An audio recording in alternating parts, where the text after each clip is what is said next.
महाराष्ट्र सरकार की महत्वाकांक्षी मुख्यमंत्री युवा कार्य प्रशिक्षण योजना अब विवादों में घिरती नजर आ रही है।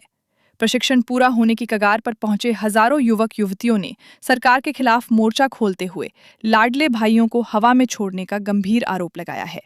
प्रशिक्षणार्थियों का कहना है कि तय समय पर मानधन नहीं मिल रहा है और सबसे बड़ा सवाल ये है कि 6 महीने की ट्रेनिंग के बाद रोजगार की कोई गारंटी नहीं है। भविष्य को लेकर नीति साफ न होने से युवाओं में भारी असमंजस है।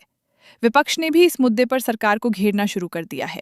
युवाओं ने चेतावनी दी है कि अगर सरकार ने जल्द ही नौकरी को लेकर कोई ठोस नीति घोषित नहीं की तो इस योजना का मूल मकसद ही फेल हो जाएगा। महाराष्ट्र की हर बड़ी खबर के लिए देखते रहिए सत्कार न्यूज 24। माझं पूर्ण नाव प्रीतम रतनलाल डिही आहे। मी मुक्काम पोस्ट शिवणगाव तालुका तिवसा जिल्हा अमरावती इथला रहिवासी आहे। मी श्री गुरुदेव विद्या मंदिर गुरुकुंज मोजरी या ठिकाणी या आस्थापनेमध्ये पूर्ण पहिले 6 महिने आणि नंतर 5 महिने मुख्यमंत्री युवा कार्य प्रशिक्षण या योजनेअंतर्गत काम केलेले आहे। मी तिथे क्लर्क म्हणून कामाला होतो।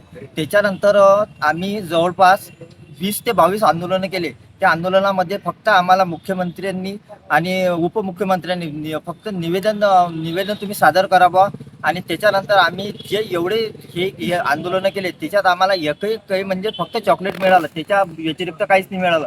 आम्ही आमच्या ह्याच्यात जवळपास 4 ते 5 व्यक्तींनी जे प्रशिक्षणार्थी आहेत त्यांनी आत्महत्या सुद्धा केली। आता आम्ही आत्महत्या करायची काय? आमच्या उपासमारीची पुरी वेळ आलेली आहे। आम्हाला कोणत्याही स्वरूपात कोण्याही पद्धतीने तुम्ही कंत्राटी पद्धतीने आम्हाला कोण्याही आस्थापनेमध्ये रुजू करून घ्या, नाहीतर आम्हाला आत्महत्येशिवाय कोणताही दुसरा पर्याय राहणार नाही।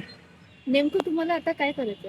आम्हाला काहीच करायचं नाही। आम्हाला फक्त एवढं म्हणायचं आहे, जसं आम्ही पहिले मुख्यमंत्री युवा कार्य प्रशिक्षण योजना सरकारने काढायच्या पहिले आम्ही बाकी ठिकाणी ज्यावेळेस काम करत होतो त्यावेळेस आम्ही तिथं म्हणजे आम्हाला चांगलं पेमेंट होतं आणि यांनी 11 महिन्याचं प्रशिक्षण काढलं आणि आम्हाला चॉकलेट देऊन आमची फसवणूक केली। आमची अशी फसवणूक करायला पाहिजे नव्हती। आता फसवणूक करू नये, आम्हाला तुम्ही कोणत्याही स्वरूपात कंत्राटी पद्धतीने कोण्याही आस्थापनेमध्ये रुजू करून घेण्यात यावं अशी आमची मागणी आहे।